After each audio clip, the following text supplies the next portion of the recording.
नमस्कार विद्यार्थी मित्रांनो, आज आपण इयत्ता 10वीच्या भूगोलाच्या पुस्तकातील प्रकरण क्रमांक 5 नैसर्गिक वनस्पती व प्राणीजीवन या प्रकरणाचा अभ्यास करणार आहोत। विद्यार्थी मित्रांनो, आपल्याला या प्रकरणामध्ये भारत आणि ब्राझील या दोन्ही देशामधील जी वन्यसंपदा आहे या वन्यसंपदेचा अभ्यास करायचा आहे। वन्यसंपदेचा अभ्यास करण्यासाठी आपल्याला सुरुवातीला जंगलांचे प्रकार जे आहेत हे जंगलांचे प्रकार अभ्यासावे लागतील।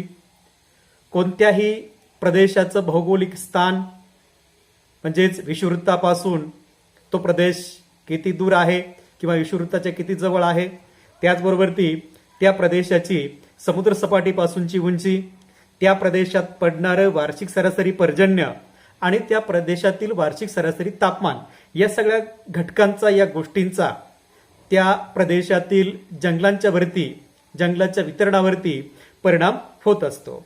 सुरुवातीला आपण ब्राझील या देशातील जंगलांचा अभ्यास करूया। विद्यार्थी मित्रांनो, जुलै 2019 मध्ये जगामध्ये एक घटना घडली होती। ही घटना म्हणजे कोणती, तर दक्षिण अमेरिका खंडातील सर्वात जास्त विस्ताराचं असणारं अमेझॉन जंगल जे आहे या अमेझॉन जंगलाला आग लागलेली होती आणि जवळजवळ 3 आठवडे हे जंगल जळत होतं। यामध्ये हजारो प्राणी त्याचबरोबर लाखो वृक्ष जे आहेत ते जळून खाक झालेले आहेत। या घटनेला जागतिक स्तरावरती एवढं महत्त्व का प्राप्त झालं असेल? जंगलांना वणवा लागणं, जंगलांना आगी लागणं ही तर एक सामान्य घटना आहे, परंतु अमेझॉनच्या जंगलाची एवढी बातमी का व्हावी? तर विद्यार्थी मित्रांनो, अमेझॉनचं जे जंगल आहे हे अमेझॉनचं जंगल जगामध्ये यासाठी प्रसिद्ध आहे की अमेझॉनच्या जंगलांना किंवा ब्राझीलच्या जंगलांना जगाची फुफ्फुसे असं म्हणतात। आता तुम्हाला माहीतच आहे की आपल्या शरीरामध्ये फुफ्फुसाचं कार्य काय आहे, तर श्वासोच्छवासाच्या वाटे आलेला जो ऑक्सिजन आहे तो आपल्या फुफ्फुसामध्ये येतो आणि तिथून तो आपल्या शरीरामध्ये त्या ठिकाणी ट्रान्सफर होतो किंवा आपल्या शरीराला ऑक्सिजन पुरवण्याचं काम आपली फुफ्फुसं करत असतात। तसं जगाला ऑक्सिजनचा पुरवठा करण्याचं काम ही जी काही अमेझॉनची जंगलं आहे किंवा ब्राझीलची जंगलं आहे ती करतात। जगामध्ये मानवासाठी जीवन जगण्यासाठी दररोज जेवढा ऑक्सिजन लागतो त्या ऑक्सिजनच्या 20% ऑक्सिजनचा पुरवठा ही अमेझॉनची जंगलं जी आहेत ती करतात आणि त्यामुळं ही जंगलं जगाच्या दृष्टिकोनातून खूप महत्त्वाची आहेत। परंतु या ठिकाणी वारंवार लागणारे जे काही वणवे आहेत त्या वणव्यांच्यामुळं ब्राझीलची जी काही ही जंगल संपदा आहे ही जंगल संपदाच धोक्यामध्ये आलेली आहे। तर आपण या ठिकाणी ब्राझीलच्या जंगलांचा अभ्यास करूया। त्यासाठी आपल्याला जो काही ब्राझीलच्या प्राकृतिक रचनेचा किंवा भूरचनेचा छेद दिलेला आहे त्या छेदानुसार आपल्याला या ठिकाणी ब्राझीलमध्ये कोणकोणत्या प्रकारची जंगलं ब्राझीलच्या कोणकोणत्या भागामध्ये आहेत, त्या ठिकाणी कोणकोणत्या प्रकारची वृक्ष आहेत या घटकांचा अभ्यास करायचा आहे। आपल्याला माहित आहे की ब्राझीलचा जो विस्तार आहे हा ब्राझीलचा विस्तार उत्तर गोलार्ध आणि दक्षिण गोलार्ध या दोन्ही गोलार्धात आहेत, परंतु कमीत कमी विस्तार जो आहे हा उत्तर गोलार्धात आहे आणि जास्तीत जास्त विस्तार हा दक्षिण गोलार्धात आहे। त्यामुळं ब्राझीलच्या उत्तर भागातून विषुववृत्त गेलेला आहे। या विषुववृत्ताचा परिणाम ब्राझीलच्या पर्जन्यावरती ब्राझीलच्या तापमानावरती झाला आणि त्याचाच परिणाम हा ब्राझीलमधील वन्यसंपदेवरती किंवा ब्राझीलमधील जंगलांच्या वरती झालेला आहे। ही आपल्याला या ठिकाणी तुमच्या पाठ्यपुस्तकातील पान नंबर 32 वरची जी आकृती आहे 5.2 यामध्ये ब्राझीलच्या भूरचनेचा छेद दिलेला आहे। पहा, 5°11' उत्तर ते 25°24' दक्षिण अशा प्रकारचा हा जवळजवळ 3600 किलोमीटर लांबीचा जो ब्राझीलचा उत्तर दक्षिण विस्तार आहे। या उत्तर दक्षिण विस्ताराप्रमाणे उत्तरेकडून आपण दक्षिणेकडे जाऊया की कशा प्रकारे या ठिकाणी ब्राझीलची जी काही जंगलं आहेत या ब्राझीलच्या जंगलांच्या वरती या विषुववृत्तीय स्थानाचा परिणाम झालेला आहे। तर या ठिकाणी आपण सुरुवातीला काय करूया, तर ब्राझीलचा जो छेद आहे तो छेद आपण पुस्तकामध्ये बघूया आणि त्यानंतर आपण या ठिकाणी ब्राझीलच्या जंगलांची माहिती घेऊया. विद्यार्थी मित्रांनो, आपण ब्राझीलमधील जंगलांचा अभ्यास करण्यासाठी आपण या ठिकाणी ब्राझीलच्या भूरचनेचा जो छेद आहे तो आकृती क्रमांक 5.2 मध्ये दिलेला आहे, तो या ठिकाणी आपण अभ्यासूया. या आकृतीत आपण बघू शकतो की ब्राझीलच्या उत्तर टोकापासून दक्षिण टोकापर्यंत, आता या ठिकाणी तुम्हाला पाहायला मिळतंय की हा जो छेद आहे हा छेद उत्तरेपासून तर दक्षिणेपर्यंत, या ठिकाणी बघा 5°11' उत्तर ते 25°24' दक्षिण, अशा प्रकारे, म्हणजे ही उत्तर दिशा आणि ही दक्षिण दिशा, अशा प्रकारे हा ब्राझीलचा जो छेद आहे तो तुम्हाला या ठिकाणी पाहायला मिळतो. आणि जवळजवळ याची जी लांबी आहे ही उत्तर दक्षिण लांबी 3600 किलोमीटर इतकी आहे. या ठिकाणी पहा 3600 किलोमीटर, इथं 0 किलोमीटर आहे. हा सर्वात उत्तरेकडचा ब्राझीलचा भाग आहे आणि हा दक्षिणेकडचा ब्राझीलचा भाग, म्हणजे 5°11' उत्तर ते 25°24' दक्षिण, अशा प्रकारे ब्राझीलचा उत्तर दक्षिण विस्तार जो आहे तो 3600 किलोमीटर इतका आहे. या जमिनीच्या उंच सकलपणानुसार, त्याचबरोबर ती पर्जन्य, तापमान आणि विषुवृत्तीय स्थान या घटकानुसार जंगलांचे विविध प्रकार आपल्याला याच छेदामध्ये पाहायला मिळतील, ते आपण बघूया. सर्वात अगोदर आपल्याला या ठिकाणी पाहायला मिळतं, पहा, गियाना उच्चभूमीचा जो भाग आहे जवळजवळ 400 किलोमीटरचा, आणि हा जो गियाना उच्चभूमीचा भाग आहे या ठिकाणी जंगलांचा पहिला प्रकार आहे तो म्हणजे उष्णकटिबंधीय वने. यालाच उष्णकटिबंधीय सदाहरित वने असंही म्हणतात. गियाना उच्चभूमीतील जवळजवळ 400 किलोमीटरचा परिसर हा उष्णकटिबंधीय वनांचा आहे. 400 किलोमीटर जो परिसर आहे तो उष्णकटिबंधीय वनांचा आहे. या ठिकाणी आपण बघू शकतो, पहा, की वार्षिक सरासरी पर्जन्य जे आहे हे वार्षिक सरासरी पर्जन्य 1600 मिलीमीटर इतकं नोंदवलेलं आहे. दररोज या ठिकाणी वर्षभर पाऊस पडतो आणि जो पाऊस या ठिकाणी दररोज पडतो तो 1600 मिलीमीटर इतका नोंदवला गेला आहे वर्षाची सरासरी. इथलं तापमान जे आहे हे तापमान 21 डिग्री सेंटीग्रेड किंवा 21°C इतकं नोंदवलेलं आहे. या जंगलामध्ये आपलं विविध प्रकारची जी काही सरपटणारी प्राणी आहेत, त्याचबरोबर काही जलचर आहेत, वेगळ्या प्रकारची माकडं आहेत, ती आपल्याला या ठिकाणी पाहायला मिळते. हा उष्णकटिबंधीय सदाहरित वनांचा प्रकार आहे. अशा प्रकारे या ठिकाणी पहिला जो उष्णकटिबंधीय वनांचा प्रकार आहे तो गियानाच्या उच्चभूमीमध्ये आपल्याला पाहायला मिळतो. त्यानंतर आपण अमेझॉन नदीच्या खोऱ्याकडे जर गेलो तर अमेझॉन नदीच्या खोऱ्यामध्ये, म्हणजे आता आपण प्रस्तावनेमध्ये जे बघितलंय की अमेझॉनच्या जंगलाला लागलेली आग, तर तो हा भाग आहे. या ठिकाणी बघा जवळजवळ हा 800 किलोमीटरचा परिसर आहे, इथपासून तर इथपर्यंत. हा अमेझॉन खोऱ्याचा भाग आहे आणि या ठिकाणी वार्षिक सरासरी पर्जन्य जे आहे ते 2000 मिलीमीटर इतकं आहे. तापमान जे आहे वार्षिक सरासरी ते 28°C आहे. आणि इथली जी वनं आहेत त्यांना विषुवृत्तीय वनं असं का म्हणतात, तर हा जो भाग आहे, आता हा भाग 5°11' उत्तरेकडचा, त्यामुळं या ठिकाणी विषुववृत्त जे आहे ते विषुववृत्त या भागातून गेलंय आणि त्यामुळं या ठिकाणी दररोज पाऊस पडतो. तापमानही या ठिकाणी अधिक असतं आणि त्यामुळे या वनांना विषुववृत्तीय वनं असं म्हणतात. अमेझॉन नदीच्या खोऱ्यातील वनांचा विषुववृत्तीय वने अशा प्रकारे या ठिकाणी उल्लेख केला गेलेला आहे. म्हणजेच अमेझॉन नदीच्या खोऱ्यातील वनांना विषुववृत्तीय वनं असं म्हणतात, कारण ब्राझीलचा हा जो भाग आहे तो 0° विषुववृत्तावरती आहे. येथे दररोज पाऊस पडतो आणि हा पाऊस जो आहे शक्यतो दुपारी 4च्या नंतर पडायला सुरुवात होते.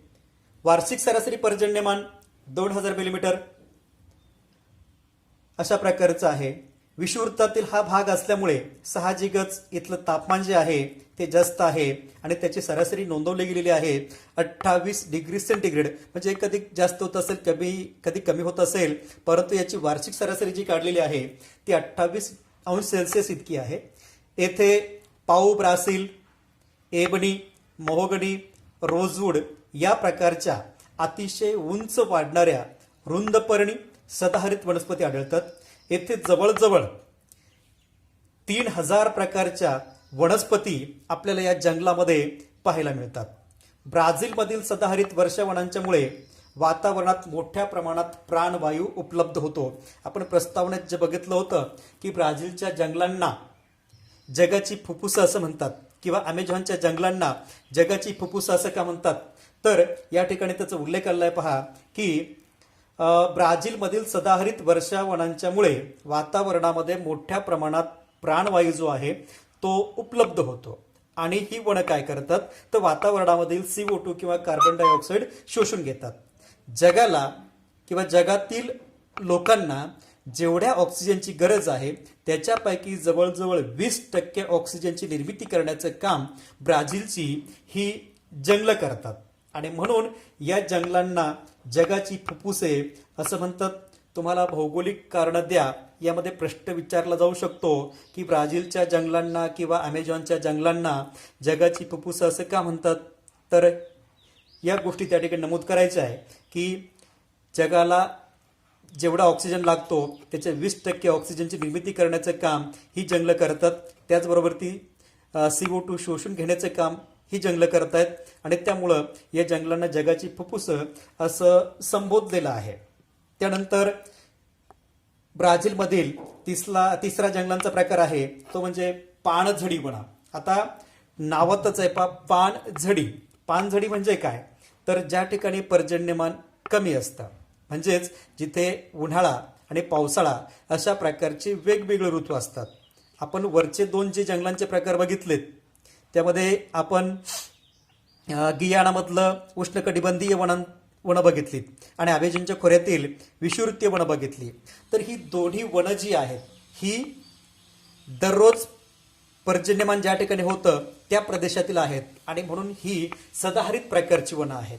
परंतु तिसरा भाग जो आहे पॅराग्वे पॅराना नदीचं खोरं, या ठिकाणी बघा आपल्याला अमेझॉनच्या नंतरचा जो भाग दिसतोय पहा, पॅराग्वे पॅराना नदीच्या खोऱ्याचा 2000 किलोमीटर असं म्हटलंय, म्हणजे इथपासून तर 2000 किलोमीटर लांबीपासून हा जो प्रदेश आहे पानझडी वनांचा तो सुरू होतोय. आणि दक्षिण ब्राझीलमध्ये पॅराग्वे पॅराना या नद्यांची खोरी या ठिकाणी या जंगलांचा पानझडी जंगलांचा प्रकार आहे. तर पानझडी म्हणजे काय, तर जेव्हा पाण्याची कमतरता भासू लागते तेव्हा या वनस्पती आपली पानं गाळून टाकतात, त्यालाच पानं झाडून टाकणं असंही म्हणतात.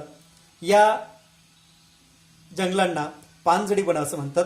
पॅराग्वे व पॅराना या भागात म्हणजे दक्षिण ब्राझीलमध्ये जेथे पर्जन्यमान कमी असते तेथे ही वनं आढळतात.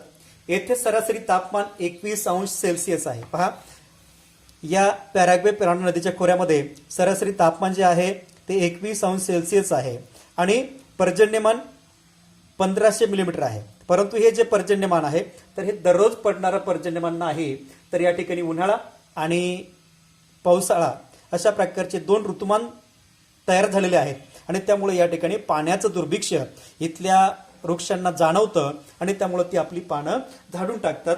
या ठिकाणी जे वृक्ष आढळतात तर त्यामध्ये आंबा, फणस या प्रकारचे वृक्ष आहेत. त्यानंतर ब्राझीलमधील तिसरा जंगलांचा प्रकार आहे तो म्हणजे समशीतोष्ण वनं. पाहता या ठिकाणी पॅराग्वे पॅराना नदीचं खोरं संपलं की ब्राझीलच्या उच्चभूमीचा प्रदेश सुरू होतो. गियाना उच्चभूमी, अमेझॉनचं खोरं, पॅराग्वे पॅराना नदीचं खोरं आणि त्यानंतर ब्राझीलचा जो चौथा भाग आहे तो म्हणजे ब्राझीलची उच्चभूमी. समुद्र सपाटीपासून हा भाग उंचावरती आहे. त्याचबरोबर हा भाग जो आहे तो 23.5° अक्षवृत्त जे आहे हे 23.5° अक्षवृत्त दक्षिणेकडचं त्यालाच आपण मकर वृत्त असं म्हणतो आणि हा जो पट्टा आहे तो समशीतोष्ण पट्टा असल्यामुळं त्या ठिकाणी जंगलांचा जो प्रकार आहे तो देखील समशीतोष्ण वन या प्रकारचा आहे. शक्यतो या ठिकाणी गवताळ प्रदेश आहेत. तर 23.5° अक्षवृत्त म्हणजे मकर वृत्ताच्या समशीतोष्ण पट्ट्यात आढळणाऱ्या वनांना समशीतोष्ण कटिबंधीय वनं असं म्हणतात. येथे पाम, नेचे, ऑर्किड या प्रकारची वृक्ष आढळतात. येथे ठराविक काळामध्ये पडणारे वार्षिक सरासरी पर्जन्य जे आहे ते किती सांगितलंय 600 मिलीमीटर इतकं आहे. येथे वर्षातून फक्त 600 मिलीमीटर एवढाच पाऊस पडतो, तोही पॅराग्वे प्राणी या प्रकारचाच. म्हणजे या ठिकाणी पावसाळा आणि उन्हाळा अशा प्रकारचे 2 ऋतू तयार झालेले आहेत. अशा प्रकारे हा जो समशीतोष्ण वनांचा प्रकार आहे तो आपल्याला या ठिकाणी ब्राझीलच्या उच्चभूमीवरती, म्हणजेच आपण ज्याला अवर्षण प्रवण क्षेत्र म्हणूया किंवा अवर्षणाचं चतुष्कोन म्हणूया, पर्जन्यछायाचा प्रदेश असंही त्याचं वर्णन करता येईल, त्या ठिकाणी आपल्याला या प्रकारे समशीतोष्ण कटिबंधीय वन पाहायला मिळतात. त्याच्यानंतर जो ब्राझीलचा शेवटचा भाग आहे तो ब्राझीलच्या उच्च कड्याचा भाग, या ठिकाणीही आपल्याला अशा प्रकारे कमी पर्जन्य ज्या ठिकाणी आहे त्या ठिकाणी खुरटी झुडपं, काटेरी वनस्पती, विविध प्रकारचं गवत या प्रकारे आपल्याला जे काही वन आहेत ती आढळतात. विविध प्रकारचे वेली. आता संपूर्ण ब्राझीलच्या प्रदेशामध्ये अगदी गियानापासून तर ब्राझीलच्या उच्चभूमीपर्यंत, अजस्र कड्यापर्यंत किंवा किनारपट्टीच्या प्रदेशापर्यंत जी जंगलं आढळतात त्यामध्ये आपल्याला विविध प्रकारचे वेली आढळतात, बांडगुळं आढळतात. बांडगुळं म्हणजे काय, तर ब्राझीलमध्ये अतिशय उंच उंच वाढणाऱ्या वनस्पती आहेत. त्यामुळं सूर्यप्रकाश हा दाट वनांच्या आच्छादनामुळं जमिनीपर्यंत येऊ शकत नाहीये आणि त्यामुळं वनस्पतींच्या वरती काही वनस्पती वाढतात, काही वेली वाढतात, त्यांना बांडगुळ असं म्हटलेलं आहे. अमरवेल आहे, रबर आहे, एबनी, मोहगनी, रोजवूड, ऑर्किड, पाईन इत्यादी प्रकारची जी काही वृक्ष आहेत ती आपल्याला ब्राझीलच्या या विविध जंगलांच्या मध्ये आढळतात. आता ब्राझीलच्या जंगलांचा उपयोग काय आहे किंवा ब्राझीलच्या जंगलापासून तेथील अर्थव्यवस्थेला काय मदत होते, तर ब्राझीलच्या जंगलातून मिळणारी जी काही संपदा आहेत किंवा संपत्ती आपण ज्याला म्हणूया ही निर्यातक्षम आहे. त्यामध्ये आपण जर बघितलं तर तंतू, वेगवेगळ्या वनस्पतींचे तंतू, जसं आपल्याकडं ताग किंवा घायपात हे तंतुजन्य वनस्पती आहेत, त्याच्यापासून तंतू तयार होतात. त्या प्रकारे तंतू, नीळ, ब्राझील नट, औषधी वनस्पती, मध, मेण, टणक लाकूड, कच्चं रबर, विविध प्रकारची तेलं, विविध प्रकारची अत्तर इत्यादी जंगली पदार्थाची निर्यात ब्राझीलच्या या जंगलांच्या मधून होते. आणि म्हणून ब्राझीलची जंगलं जी आहेत ही ब्राझीलची जंगलं ब्राझीलच्या अर्थव्यवस्थेला हातभार लावणारी आहेत. म्हणून कुठलीही जंगल संपदा जर असेल, कुठलंही जंगल जर असेल तर त्याच्यापुढे संपदा हा शब्द जोडलेला असतो. आपण ज्याला संसाधन असंही म्हणतो, तर जंगल ही एक संपदा आहे किंवा संपत्ती आहे किंवा संसाधन आहे. तर अशा प्रकारे या ठिकाणी ब्राझीलमध्ये आपल्याला एकंदरीतच उष्णकटिबंधीय सदाहरित वने, विषुववृत्तीय सदाहरित वने, त्याच्यानंतर पानझडी वनं आणि समशीतोष्ण कटिबंधीय वनं या प्रकारचे वनांचे प्रकार आपल्याला पाहायला मिळतात. अतिशय घनदाट असणारं ब्राझीलचं हे जंगल किंवा अमेझॉनचं हे जंगल, ज्या ठिकाणी अतिशय उंच उंच वाढणाऱ्या, अतिशय विस्तारित अशा प्रकारचे जे काही झाडं आहेत, रुंद पर्णी वनस्पती आहेत ते आपल्याला पाहायला मिळतात. यानंतर आपण भारतातील वनस्पती जीवन याचा आपण अभ्यास करूया. तर त्यासाठी आपण एक नकाशा बघूया. या ठिकाणी पहा, आपल्याला भारताचा नकाशा पाहायला मिळतो.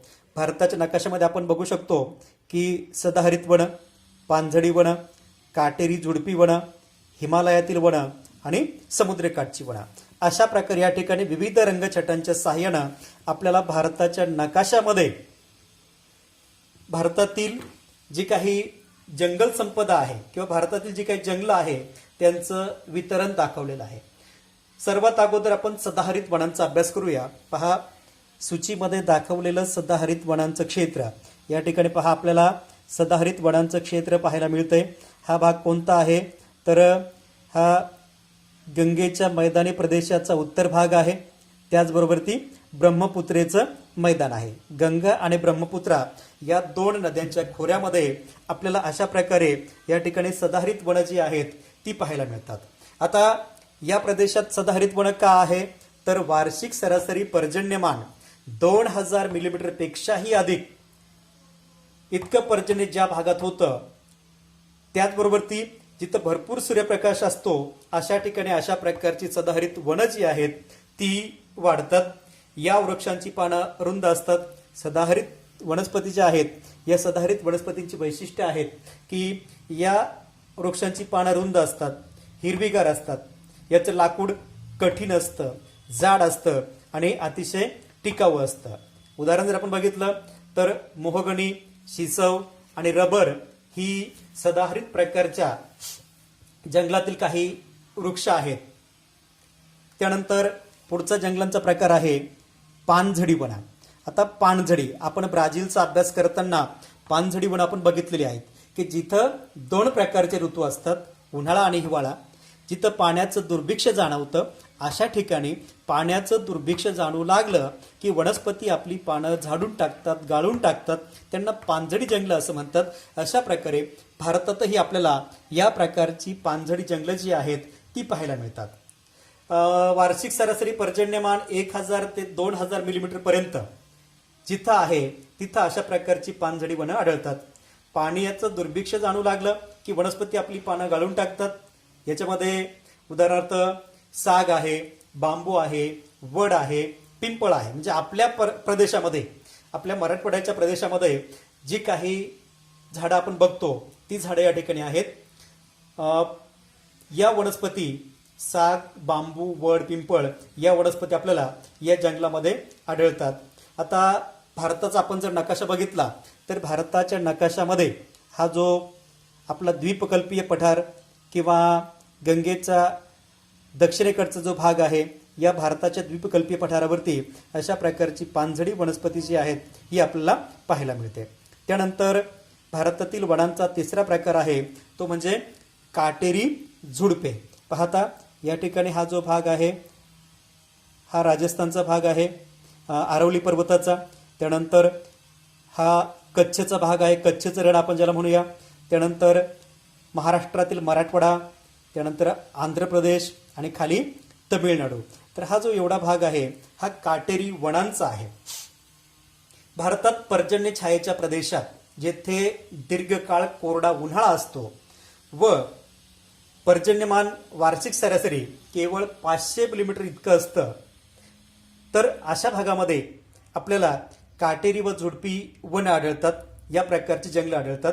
भारतामध्ये राजस्थान, कच्छ, महाराष्ट्रातील मराठवाड्याचा भाग, त्याचबरोबर ती आंध्र प्रदेशचा काही भाग आणि तमिळनाडूचा काही भाग येथे या प्रकारची काटेरी झुडपं आपला पाहायला मिळतात. यामध्ये ज्या वनस्पती आहेत त्यामध्ये खैर आहे, बाभूळ आहे, खेजडी, आपण त्याला सौंदड असं म्हणतो, त्याचबरोबर ती कोरफड आहे, धायपात आहे आणि निवडुंग आहे. तर या प्रकारच्या वनस्पती आपल्याला या काटेरी व झुडपी वनांच्या मध्ये पाहायला मिळतात. त्यानंतर भारतातील वनांचा चौथा प्रकार आहे तो म्हणजे हिमालयातील वने. आता शब्दशः आपण जर बघितलं तर हिमालयातील वनं कुठं असणार आहे तर हिमालयाच्या क्षेत्रामध्येच असणार आहे. आपल्याला या ठिकाणी हा जो रंगछटेचा प्रकार दिसतोय ही हिमालयातील वनं आहेत. आणि हे पहा या ठिकाणी आपल्याला जम्मू काश्मीरमध्ये, उत्तराखंडमध्ये, त्याचबरोबर या ठिकाणी अरुणाचल प्रदेश असेल त्या ठिकाणी आपल्याला ही जी वनं आहेत ती पाहायला मिळतात. उंचीनुसार हिमालयातील वनांची 3 प्रकार पडतात. जसजसं आपण हिमालयाच्या उंच उंच भागाकडे जाऊया तसतसं उंचीनुसार हिमालयातील वनांचे 3 प्रकार सांगितलेले आहेत. त्यामध्ये पहिला प्रकार सांगितला अति उंच प्रदेशातील हंगामी फुलझाडं. हंगामी म्हणजे बर्फ पडून ते वितळून गेलं की थोड्या ठराविक काळामध्ये अशा प्रकारे फुलझाडं वाढतात आणि त्यामुळं हंगामी फुलझाडं या ठिकाणी वाढतात. त्यानंतर मध्यम उंचीवरती पाईन, देवदार, फर आणि सुचीपर्णी वृक्ष. ज्या ठिकाणी बर्फ पडतं अशा ठिकाणी पाईन, फर अशा प्रकारची सुचीपर्णी वृक्ष. सुचीपर्णी म्हणजे सुईच्या पानासारखी किंवा सुईच्या टोकासारखा आकार असणारी पानं ज्या वृक्षांची असतात त्याला सुचीपर्णी असं म्हटलेलं आहे. आणि तिसरा प्रकार आहे हिमालयातील वनांचा तो म्हणजे पायथ्यालगत मिश्र प्रकारची वनं. यामध्ये काही सुचीपर्णी असतात, काही पानझडी असतात आणि त्यामुळे त्याला मिश्र प्रकारची, दोन्ही प्रकारची, काही उंच उंच वाढणारी सुचीपर्णी पण वृक्ष त्यामध्ये असतात आणि काही पानं गाळणारी पण असतात पायथ्याच्या प्रदेशाला, म्हणून त्याला मिश्र प्रकारची वनं असं म्हटलेलं आहे. यामध्ये साल हा वृक्ष मोठ्या प्रमाणामध्ये आपल्याला पाहायला मिळतो. आणि त्यानंतर भारतातील वनांचा पाचवा प्रकार आहे तो म्हणजे समुद्रकाठची वनं. अर्थातच समुद्रकाठची वनं ही दोन्ही किनारपट्ट्याचे जे भाग आहेत, पूर्व किनारपट्टी आणि पश्चिम किनारपट्टी, या दोन्ही किनारपट्ट्यांच्या प्रदेशालगत जो दलदलीचा प्रदेश आहे, या दलदलीच्या प्रदेशात खाड्या व खाजणांचा भाग असतो, त्यामध्ये आपल्याला या प्रकारची वनं पाहायला मिळतात. आता समुद्रकाठचा भाग म्हटल्यानंतर त्या ठिकाणी आपल्याला माहीत आहे की क्षारयुक्त मृदा त्या ठिकाणी असते. त्याचबरोबर ती समुद्रकाठावरती अतिशय दमट हवामान असतं आणि अशा ठिकाणी ही समुद्रकाठची वनं वाढतात. त्यांना सुंदरीची वनं असंही म्हणतात किंवा खारफुटीची जंगलं असंही म्हणतात. या वनस्पतीचं लाकूड हलकं असतं, तेलकट असतं आणि टिकाऊ असतं. अशा प्रकारे या ठिकाणी भारत आणि ब्राझील या दोन्ही देशातील आपण वनांचा अभ्यास केलेला आहे. तुलना करायची जर झाली तर आपल्याला भारत आणि ब्राझील या दोन्ही ठिकाणी जी काही वनं आहेत त्यामध्ये सदाहरित वनं भारतातही आहेत, ब्राझीलमध्येही आहेत. पानझडी वनं भारतातही आहे, ब्राझीलमध्येही आहेत. आणि काटेरी झुडपी वनं ब्राझीलमध्येही आहेत आणि भारतातही आहेत. समुद्रकाठची वनं देखील आपल्याला ब्राझीलच्या पूर्व किनारपट्टीवरती पाहायला मिळतात, ती भारतातही पाहायला मिळतात. केवळ फक्त हिमालयातील वनं जी आहेत ही आपल्याला ब्राझीलमध्ये पाहायला मिळत नाहीये. तर अशा प्रकारे या ठिकाणी आपण आतापर्यंत ब्राझील आणि भारतातील वनांचा, त्या वनातील वृक्षांचा अभ्यास केलेला आहे. यानंतरच्या व्हिडिओमध्ये आपण दोन्ही जंगलातील प्राणी जीवनांचा अभ्यास करूया. इथपर्यंतचा जो भाग आहे तो तुम्हाला समजला असेल. त्यासाठी तुम्ही दोन्ही देशातील नकाशांचा अभ्यास करा. आपला एक नकाशा बघायचा राहून गेलेला आहे. पहा, या ठिकाणी तुम्हाला पाहायला मिळेल की ब्राझीलच्या नकाशामध्ये विषुववृत्तीय वनांचा भाग दाखवलेला आहे. त्यानंतर उष्ण गवताळ प्रदेश, सॅव्हाना आपण ज्याला म्हणूया. आता सॅव्हाना हा गवताळ प्रदेश जो आहे, ज्या ठिकाणी 2 ऋतू असतात, तिथं सॅव्हाना हा गवताळ प्रदेश तयार होतो. भारतातीलही काही प्रदेशामध्ये, राजस्थानच्या प्रदेशामध्ये, मध्य भारतामध्ये सॅव्हाना प्रकारचं हवामान आपल्याला पाहायला मिळतं. दलदलीचा प्रदेश, पॅन्टॅनल हा दलदलीचा प्रदेश आहे. तिथं अशा प्रकारे दलदलीच्या प्रदेशातील वनं आपल्याला पाहायला मिळतात. त्यानंतर उष्ण पानझडी वनं, काटेरी झुडपं, आवर्षणाचा चतुष्कोन जो आहे, या आवर्षणाच्या चतुष्कोनाच्या मध्ये म्हणजेच कटिंगाचा भाग जो आहे, या कटिंगाच्या भागामध्ये अशा प्रकारे आपलं काटेरी झुडपं पाहायला मिळतात. आणि समशीतोष्ण गवताळ प्रदेश, या समशीतोष्ण गवताळ प्रदेशामध्ये पहा, या ठिकाणी आपला पंपासचा प्रदेश पाहायला मिळतो. या समशीतोष्ण गवताळ प्रदेशामध्ये गवताळ कुर्ण आपल्याला पाहायला मिळतात. अशा प्रकारे दोन्ही नकाशावरून, ब्राझील आणि भारताच्या नकाशावरून दोन्ही प्रदेशातील जंगलांचं जे काही वितरण आहे ते कशा प्रकारचं आहे, कोणत्या प्रकारची जंगलं कोणत्या ठिकाणी आहेत, जंगलांच्या वितरणावरती परिणाम करणारे जे घटक आहेत, मग त्यामध्ये पर्जन्य आहे, तापमान आहे, त्याचबरोबर त्या प्रदेशाचं विषुववृत्तीय किंवा भौगोलिक स्थान आपण म्हणूया, आणि त्या प्रदेशाची समुद्रसपाटीपासूनची उंची जी आहे, यानुसार या प्रदेशातील जंगलांच्या वरती त्याचा परिणाम होतो आणि त्यानुसार ही जंगलं वाढतात. ठीक आहे, धन्यवाद.